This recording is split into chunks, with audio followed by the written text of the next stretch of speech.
Salut tout le monde, salut à tous et à toutes, ici Pasteur Mike de la Radio Fusion pour l'émission War Room. Aujourd'hui, on va parler vraiment de la famille centrée sur Jésus. Et j'ai un passage qui me trotte la tête en fait. C'est Jésus qui va dire, moi et ma maison, nous servirons l'Éternel. Justement, toi qui écoutes cette vidéo, tout part vraiment de ça. Tout part vraiment de la création d'une famille, deux personnes qui s'unissent. Déjà, quand Dieu lui-même a créé le monde, ça a été comme ça justement avec Adam et Ève. Puis tu es issu d'une famille, peut-être que tu as une famille soit dysfonctionnelle ou qui a des problèmes et tout. Mais justement, on veut parler aujourd'hui de la famille et de l'importance que ça a auprès de Dieu. Puis justement, une famille qui est dédicacée à Dieu, vraiment, comment vraiment ça réjouit le cœur de Dieu et ça peut faire vraiment de grandes choses. Ça peut être aussi miraculeux pour la société dans laquelle on vit, justement, avec tous les problèmes auxquels on fait face. Donc, qui d'autre pourrait nous aider à faire cette émission encore? Qui d'autre on pourrait inviter à voir avec nous que Pasteur Bartoli, un ami, un frère, Pasteur Bartoli Gaspard. Je suis content de te voir. Donc, merci d'avoir répondu présent. Je vais vous présenter un peu Pasteur Bartoli. Après, il va pouvoir vous saluer. C'est un homme de Dieu, un homme que j'ai appris à connaître. Ma femme aussi, tu sais, a appris à connaître sa femme. Toi et ta femme ont vu grandir ma femme, justement. Et tu as œuvré à Montréal depuis un bon bout de temps, au niveau de plusieurs ministères, jusqu'à ce que tu fonde ton église, l'église de la mission. Et depuis l'âge de 21 ans, tu avais un cœur pour Dieu, un cœur pour le ministère, pour l'appel. Tu as touché un peu à tout. Le séculier, aussi même la radio, tout ça, Explosion, Gospel, et aussi le ministère, Résurrection. Donc, j'aimerais que tu m'en dises un peu plus. On va parler de toi. Merci d'avoir répondu à l'invitation, Pasteur Berthaud. Je t'en prie, c'est à moi de te remercier. C'est un privilège et à la fois un honneur d'être ici avec toi. Effectivement, depuis 21 ans, je me souviens comme si c'était hier parce que j'ai 43 ans maintenant. Wow, quasiment 43 ans. C'est ça. Donc, je suis considéré comme un jeune vieux, si on peut le dire. C'est ça. Mais sur une note un peu plus sérieuse, c'est ça. Donc, je me suis converti à l'âge de 21 ans par l'entremise de mes amis, tout simplement. C'est-à-dire que Dieu en va envoyer à l'époque des jeunes pour me prêcher l'évangile, pas une religiosité ou des dogmes, mais réellement l'évangile de Jésus-Christ, l'évangile de la croix. Et bien entendu, j'allais de temps en temps dans certains concerts, surtout à mon époque, lorsque j'étais plus jeune, les concerts étaient tellement populaires, les concerts gospel, les conférences de la jeunesse. Donc j'y allais avec mes frères ou quelques amis. Et comment je me suis converti réellement? Eh bien, j'avais un ami, nous étions au cégep à l'époque, un cégepien, il était chrétien, son père était pasteur, et lui me donne un défi. Il me dit, Bertoli, je te donne un défi, tu vas lire l'évangile de Matthieu. Lis l'évangile de Matthieu. Moi, je commence à rire de lui. Je lui ai dit, mais pourquoi tu veux que je lis l'évangile de Matthieu? Non, j'aimerais que tu lis l'évangile de Matthieu. C'est un défi que je te lance. Et moi, de lui dire, je n'ai pas besoin de lire l'évangile de Matthieu. Je suis habitué avec ton histoire de Jésus. À chaque année, on passait, parce que quand j'étais plus jeune, il y avait une télésérie spéciale qu'on passait, que la télévision passait à l'époque, lorsque c'était la Semaine Sainte, Jésus-Christ de Nazareth. Donc moi, je lui dis, écoute, je connais Jésus-Christ, j'ai vu la télésérie, je connais l'histoire, je n'ai pas besoin de lire ça.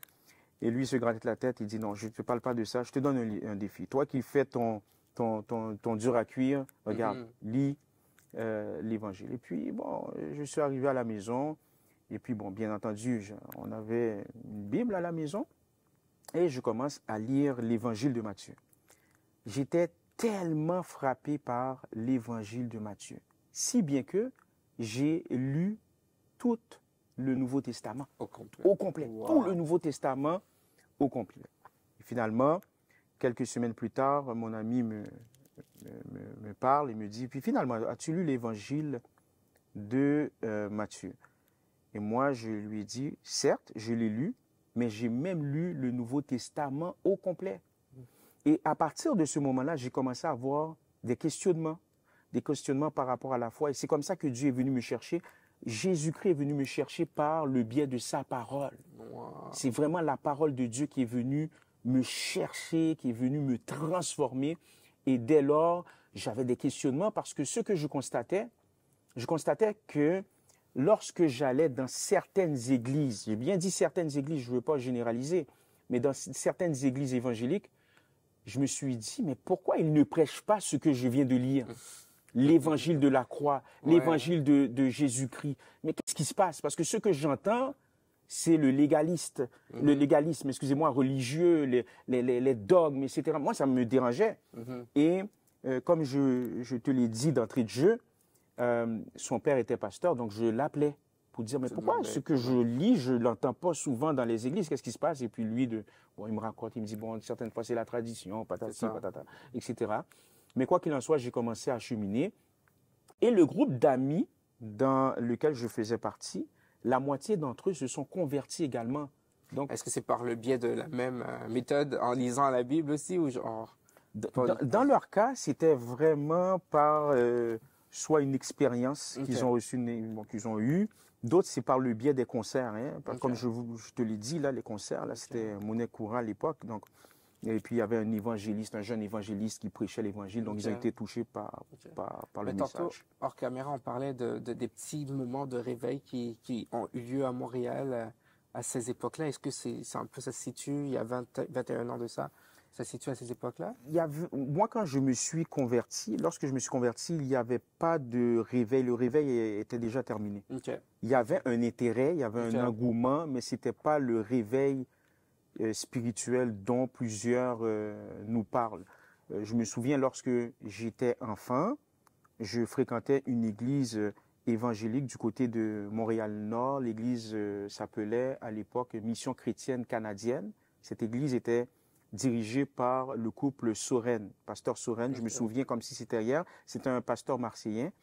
Et à cette époque-là, il y avait le réveil spirituel, mais j'étais trop jeune, j'avais environ 5 ans, mais selon les historiens, ce que j'ai été témoin, c'est probablement la fin du réveil. La fin du réveil, parce que je me souviens, là, comme si c'était hier, lorsque j'allais à l'église avec mes parents, sur la rue Henri Bourassa à Montréal, parce que l'église était située à Montréal, sur la rue Henri Bourassa à l'époque, il y avait une vingtaine d'autobus scolaires jaunes. Je me souviens, remplis de jeunes. Je me souviens que lorsque j'étais enfant, c'était des jeunes en bas de 20 ans. Donc, on peut visiblement constater que c'était l'ère du réveil, et d'autant plus que lorsque mon père ouvrait la télévision, il y avait des prédicateurs qui prêchaient aussi. Ce n'était pas une controverse ou quoi que ce soit. Donc, j'ai vécu peut-être la fin du réveil. Je sais qu'il y avait un réveil aussi dans les années 90 qui n'a pas duré trop longtemps. Mais lorsque moi, je me suis converti, là, on est dans les années début 2000, le réveil était déjà passé. Par contre, il y avait un certain engouement, un intérêt quand même. Wow. Mais c'est beau, c'est vraiment inspirant comment tu nous décris vraiment ta conversion, puis justement, ne serait-ce qu'en lisant la parole de Dieu. Oui. Puis justement, la Bible nous dit que la foi vient de ce qu'on entend vient de la parole de Christ. Et il va dire que celui qui lit ces paroles va vivre par elles. Justement. Totalement. Puis, mais quel beau témoignage. Et justement, en pensant à toi, je me suis dit justement que j'ai beaucoup été inspiré par ta famille, par vraiment le ministère que Dieu t'a donné et tout. Puis on se parle, on a l'habitude de vraiment échanger pas mal. Puis ce sujet dont tu nous as fait part, une famille centrée sur Jésus. Il y a des gens qui nous écoutent, il y a des gens qui aimeraient en savoir plus, qui aimeraient peut-être aussi comprendre comment, pour une personne qui voudrait se marier, mettons, qui aurait aimé justement que Dieu soit dans son mariage, que sa famille soit centrée sur Jésus. Une personne aussi qui est déjà mariée malheureusement, mais qui fréquente ou qui vit avec une personne qui n'est pas chrétienne, justement. Puis ce sont des personnes qui vont vouloir entendre un peu les rouages un peu d'une famille, savoir c'est quoi les rouages d'une famille qui est centrée sur Jésus. Et j'aimerais t'entendre là-dessus, Pasteur Berthe. Si je prends le premier volet, on va faire mention peut-être d'un jeune couple qui ne sont pas encore mariés, mais probablement fiancés, qui désirent vivre cette relation centrée sur la personne de Jésus-Christ. Ça commence au prime abord par soi-même. C'est-à-dire que dans le couple, chaque personne doit vivre, je ne fais pas mention d'une vie parfaite, là, parce qu'il n'y a personne de parfait sur cette terre et on fait face à des luttes quotidiennes. Donc, je ne parle pas nécessairement de ça. On a tous des luttes. Mais je parle d'un intérêt personnel. d'un intérêt authentique d'avoir Christ qui règne dans la vie. Donc, si chaque personne dans le couple, les individus, vivent le règne de Christ dans leur vie, le royaume de Dieu, c'est-à-dire que c'est Jésus-Christ qui règne dans ta vie, tu veux que Christ règne dans ta vie, tu es subjugué par sa beauté, tu es subjugué par Jésus-Christ, mais vous faites la somme de ces deux personnes-là dans le couple, mais là, ça crée un couple, justement, qui est centré sur la personne de Jésus-Christ. Moi, je le dis si bien, un couple christocentrique, réellement. Donc, c'est vraiment ça. Ça commence par une démarche personnelle. Donc, deux personnes centrées sur Christ vont vraiment fonder une famille centrée sur Christ. Fonder une famille centrée sur Jésus-Christ. Est-ce que c'est-à-dire que le mariage sera exempt de problèmes? Non. Parce que, comme je l'ai dit d'entrée de jeu, on fait face à des luttes quotidiennes.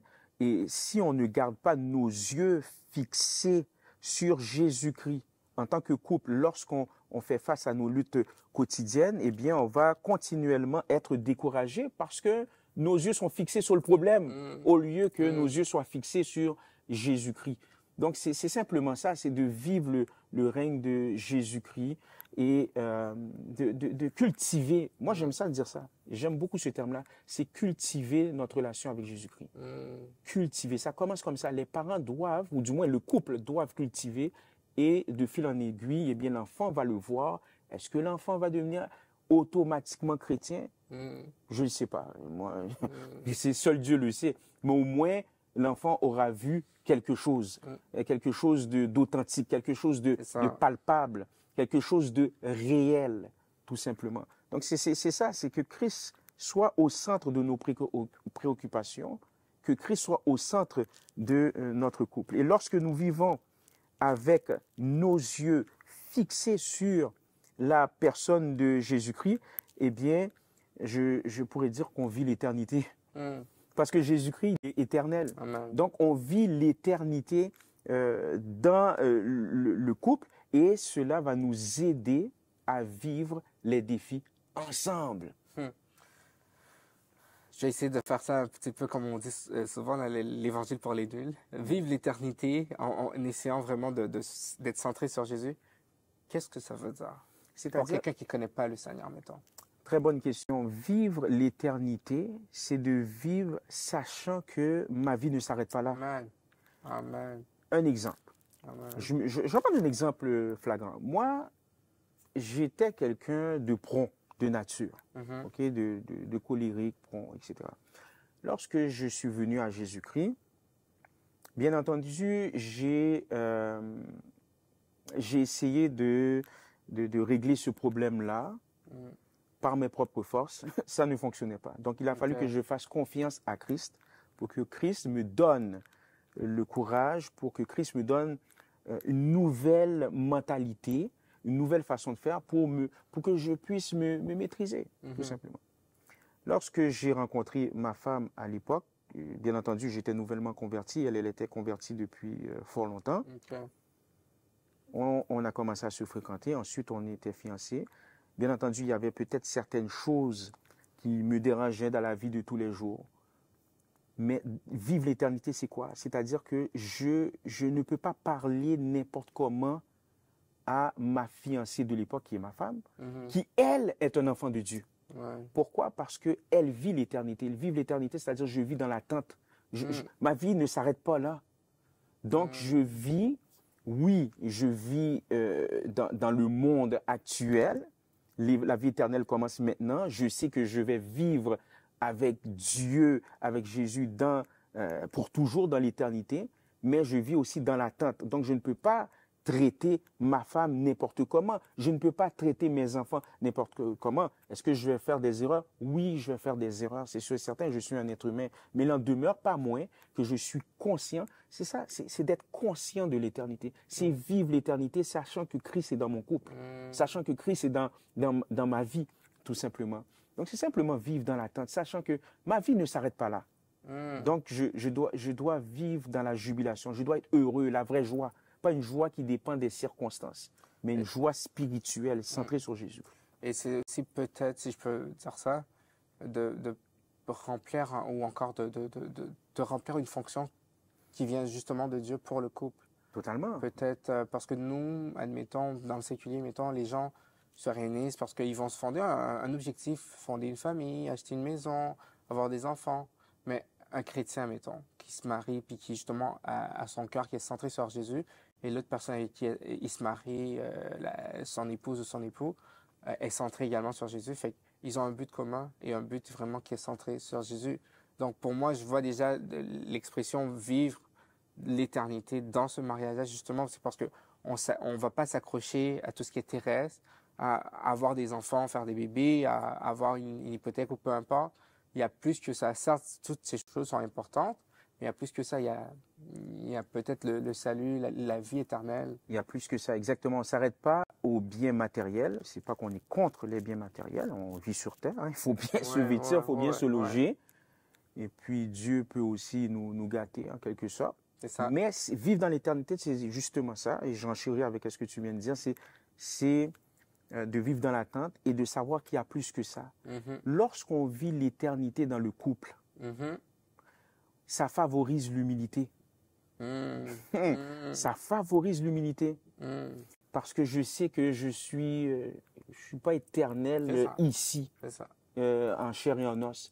Mais je suis éternel sur le plan spirituel. C'est ça, je suis de passage. Donc, je suis éternel, mais dans la vraie éternité. Donc, ça favorise l'humilité dans notre cœur. Et en favorisant l'humilité, mais bien, on va cultiver de la sagesse, tout simplement. C'est vraiment ça, dans la sagesse dans nos rapports avec autrui, au rapport avec nos voisins, rapport avec le couple, rapport avec les enfants. C'est quelque chose, vivre une vie centrée sur Jésus-Christ, sincèrement. Là, il y a tellement de bonnes répercussions par rapport à ça. C'est fou, c'est fou. C'est tellement fou que j'ai dit ça lorsque je prêchais à l'église, à mon église locale. Et je l'ai déjà dit lorsque je parle avec mes amis. Je me suis dit, hey, OK, accepter Jésus-Christ, on s'entend, ce n'est pas facile. Et puis, on vit, comme je l'ai dit, des luttes quotidiennes. Mais c'est tellement beau, c'est tellement une belle expérience. Je me suis dit, mais j'aurais dû me convertir depuis fort longtemps. C'est ça. Ma fille, elle s'est convertie à 11 ans. Et puis, je lui ai dit, toi, t'es chanceuse, toi. Là, t'es tellement chanceuse. J'aurais dû faire la même chose. Wow. Mais bon, chaque personne a son parcours. Non, mais c'est ça. Puis, aussi, à 21 ans, quand même, le parcours que tu as eu, est-ce que c'est à 21 ans que tu as commencé le ministère ou c'est à 21 ans que tu t'es converti? Je me suis converti à 21 ans et c'est tellement drôle, là. Mais j'ai commencé à faire un peu le ministère même dans cette période-là. Okay. Fin 21 ans, début 22 ans. Comment ça a débuté? C'est que lorsque je me suis converti, quelques mois plus tard, j'ai commencé à fréquenter ma femme de l'époque et elle est enfant de pasteur. Et puis, elle m'a invité chez elle, etc. Les dimanches, elle m'invitait chez elle et son père, qui est pasteur, voyait que j'étais quelqu'un qui aimait discuter, qui aimait débattre, parce que je viens d'un arrière-plan familial dans lequel les gens débattent. Okay? Les gens discutent. Moi, quand j'étais petit, je voyais mon père discuter de politique avec ses amis, etc. Et puis, t'aimais ça aussi. moi, je comprenais rien. Tu carburais à ça. Je carburais à ça, je voyais ça. Et puis, il faut dire aussi que mes frères, on est très proches au niveau de l'âge et même très proches aussi. Ce sont mes meilleurs amis jusqu'à présent. Et puis, on discutait, on jouait ensemble, etc. Donc, c'est ça. Donc, mon beau-père voyait que j'aimais discuter, etc. Et puis, on débattait. Et puis, j'avais aussi des questionnements par rapport à la tradition religieuse parce que je lui dis, bon, vous qui êtes pasteur, voici ce que j'ai lu dans ma Bible. Mais pourquoi vous faites ça? Je comprends pas. Et puis, c'est ça, lui me disait, écoute, Berthaud, c'est parce que c'est la tradition, ou certaines fois, il apportait aussi une réponse biblique, etc. Et puis, il aimait tellement ces échanges, et puis, il était très ouvert. Il me dit, attends, je vois que tu aimes bien parler, et puis, faudrait que tu viennes à l'église et prêcher. Je n'étais pas membre de son église, mais toutefois, bon, j'allais visiter régulièrement, et de là étant, j'ai commencé il m'a donné l'opportunité de proclamer l'Évangile pour sa jeunesse. Et de fil en aiguille, bon, lorsque je prêchais, il y avait quelques adultes qui étaient là, notamment quelques leaders évangéliques.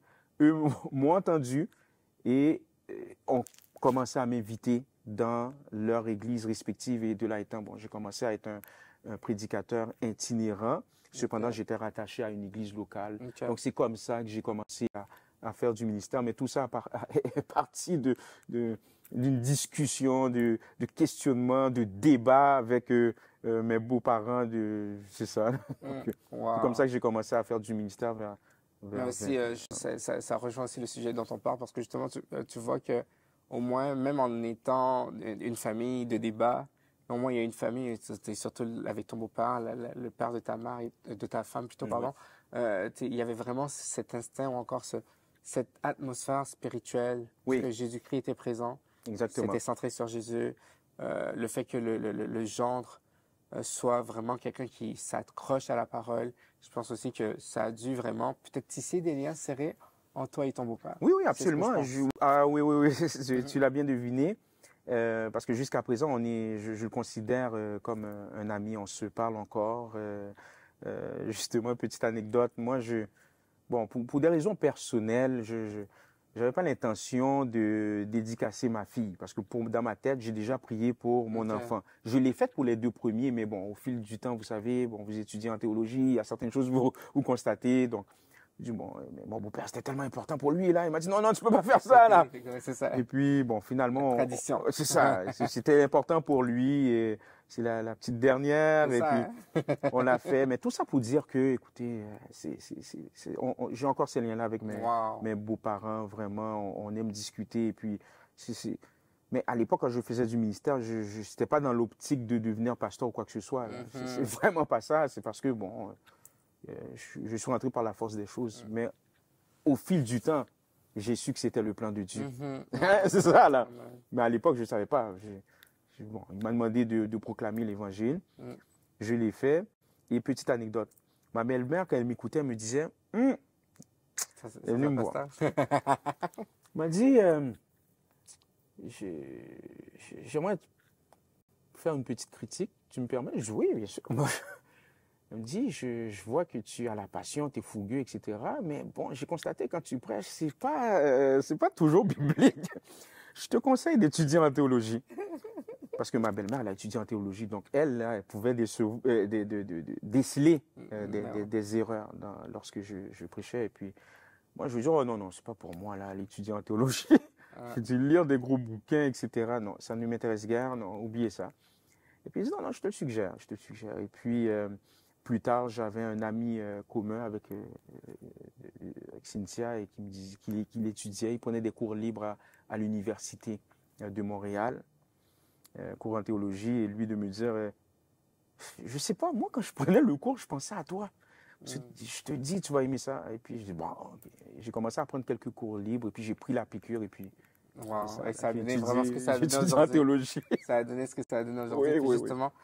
Et j'aime aussi parce que tout ce qu'on dit en ce moment-là, ça rejoint vraiment le sujet d'une famille centrée sur Jésus parce que je t'ai regardé, puis je t'ai vu vraiment faire, je t'ai vu évoluer. On a pu s'asseoir certaines fois justement pour parler un peu de ministère, vraiment, comme on dit souvent dans la Bible, là, le faire aiguise le faire.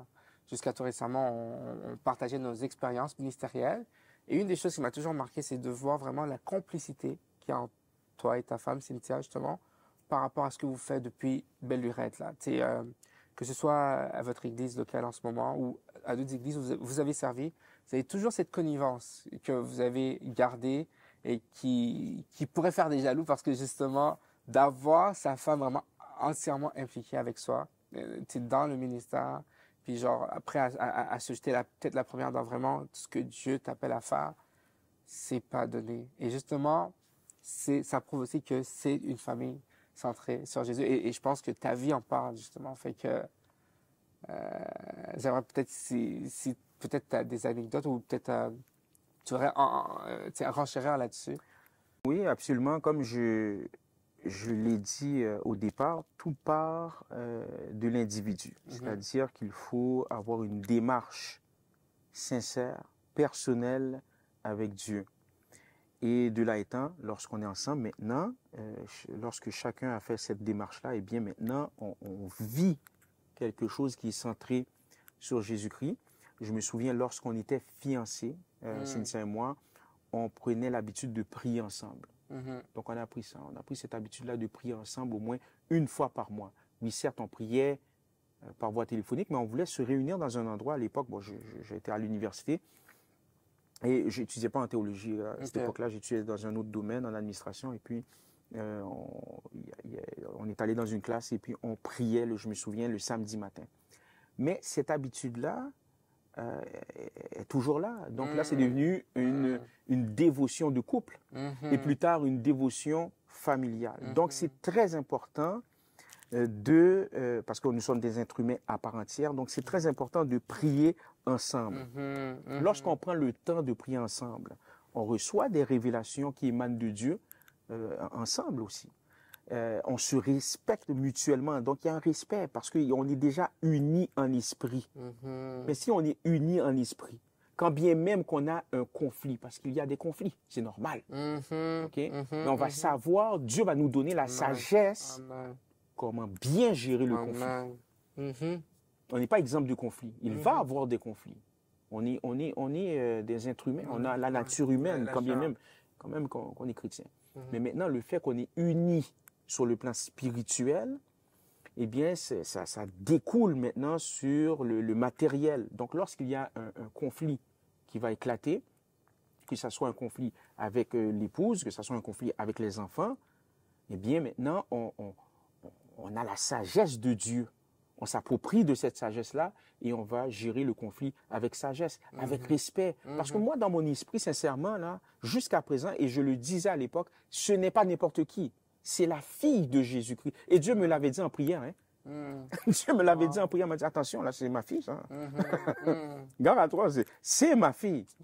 Elle, de la même manière, lorsqu'elle priait, elle dit, c'est mon fils. C'est mon fils. J'étais content. Là, je dis, yes.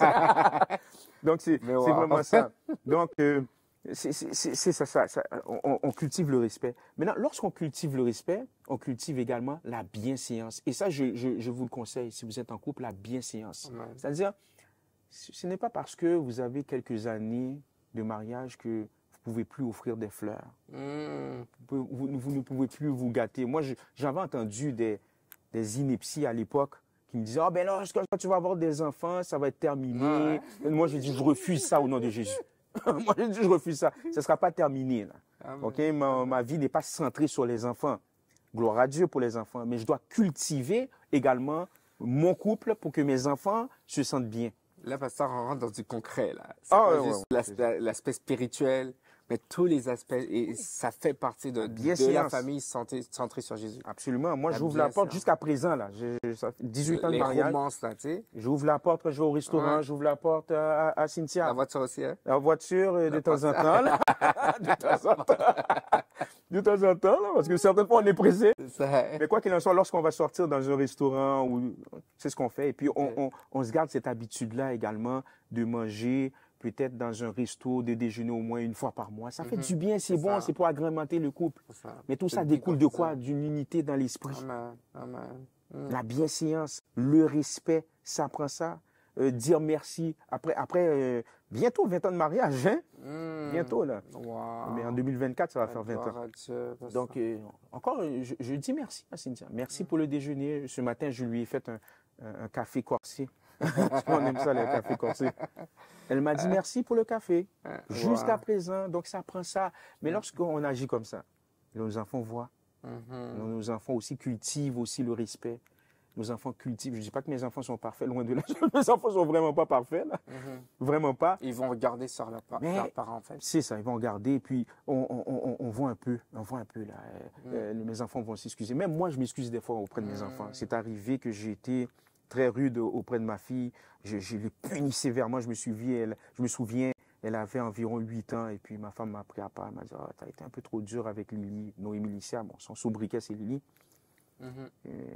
J'ai été voir Lily à 8 ans et puis j'ai dit, je m'excuse, papa était un peu trop dur. Parce que je lui avais dit, je te coupe les privilèges, tu ne vas pas écouter la télévision, on n'ira pas au parc. Ah ouais, j'ai été très, très dur.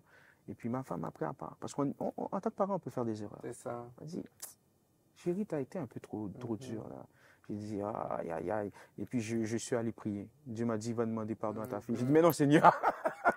Wow. Mais non, là. Et ça prend ça, hein, ça prend vraiment Ah, d'avaler son amour propre des fois totalement. pour l'unité au sein de la famille. Pour C'est beau, l'unité. c'est beau, c'est beau de souligner ce point-là parce que justement, malheureusement, c'est ce qui fait défaut de nos jours, c'est que l'ennemi, il essaie vraiment de saper l'une des plus grandes, sinon la meilleure, le chef-d'œuvre de Dieu, la meilleure œuvre que Dieu a faite, c'est la famille. Justement, ça a commencé dans le Jardin d'Éden, puisqu'on s'approche un peu du temps de la fin.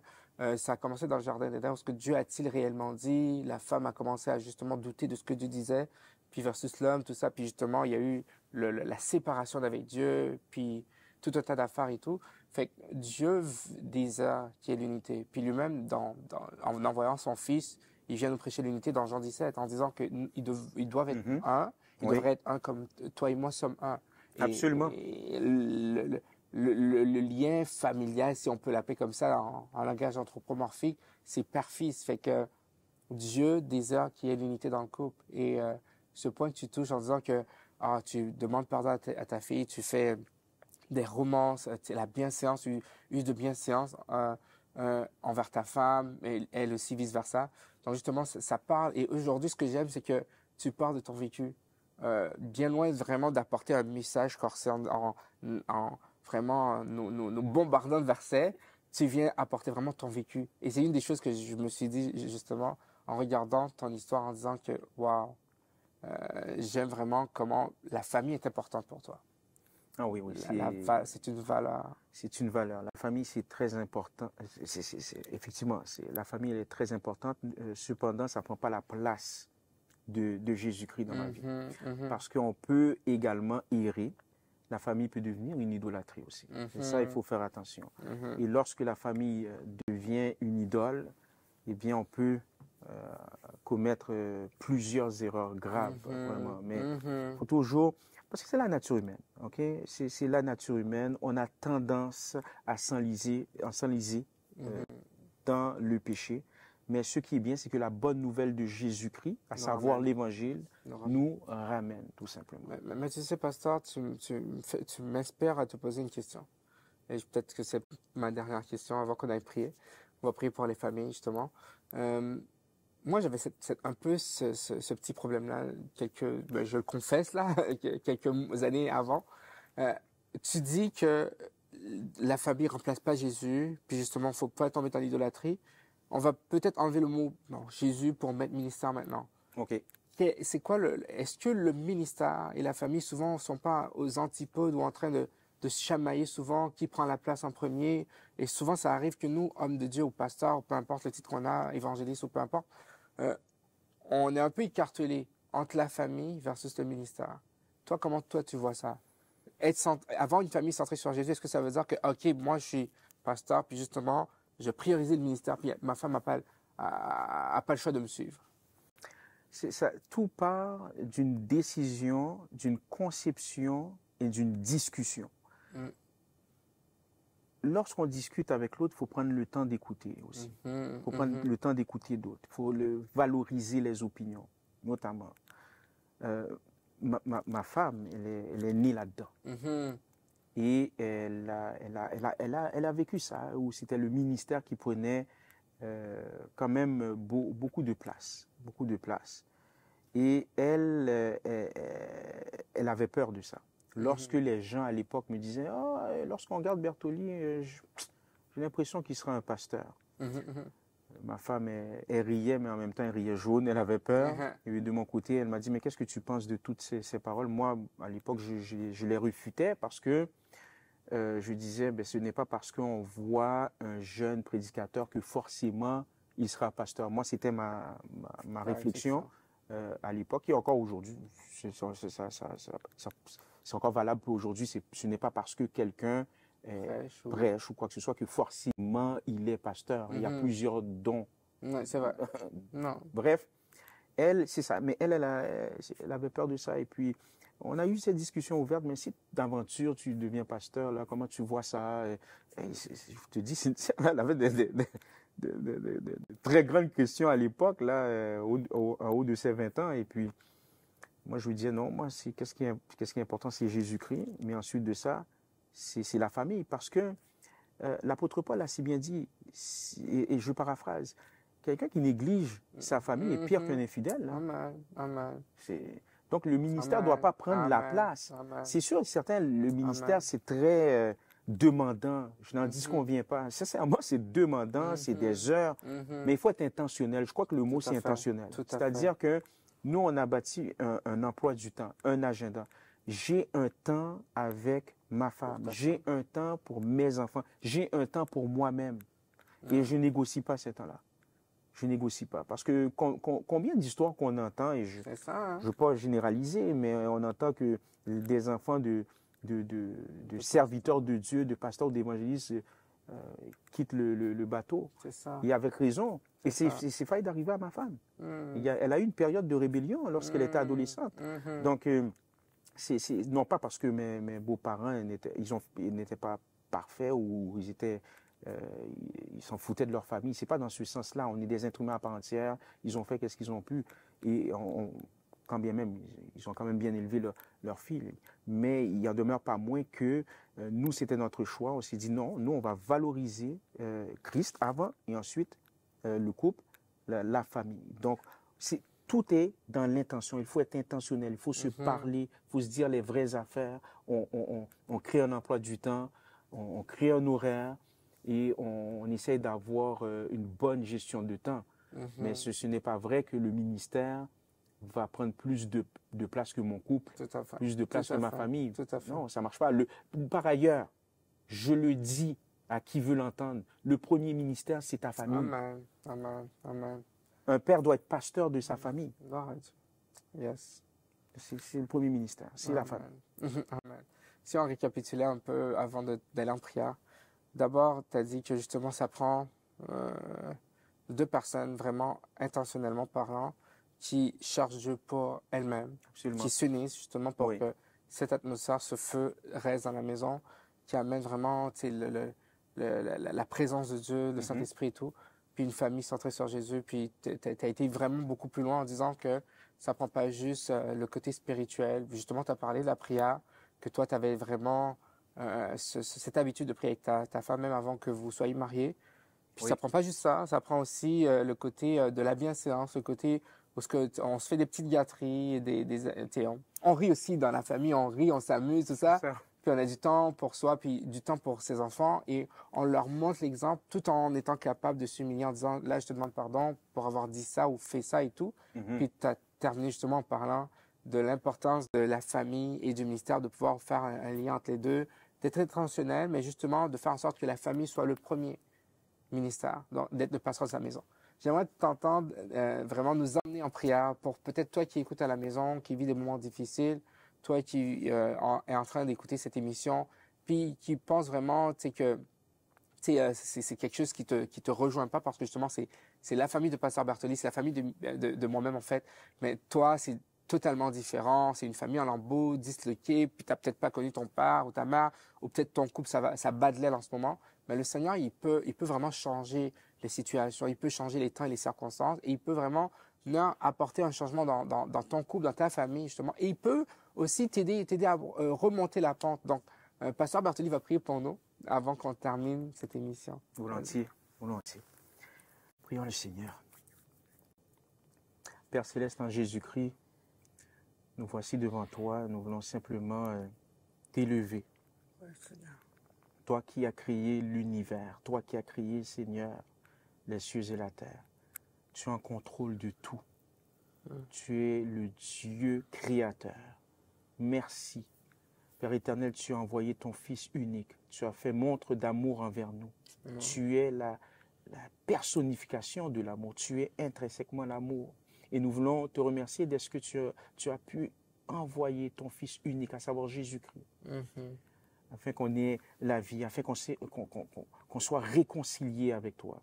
Ainsi donc, Père Saint, nous remettons toutes les familles entre tes mains, les couples ou les gens, Seigneur Dieu, qui projettent de se marier. Je prie dans le nom puissant de Jésus, dans le nom de Jésus, que ton Fils, à savoir Jésus-Christ, soit le centre de leurs préoccupations. soit le centre de leur vie, Seigneur. Et à partir du moment que que ton Fils est le centre de leur vie, non. Seigneur Dieu, de là étant, tu vas les bénir, tu vas prendre soin d'eux, Seigneur Jésus.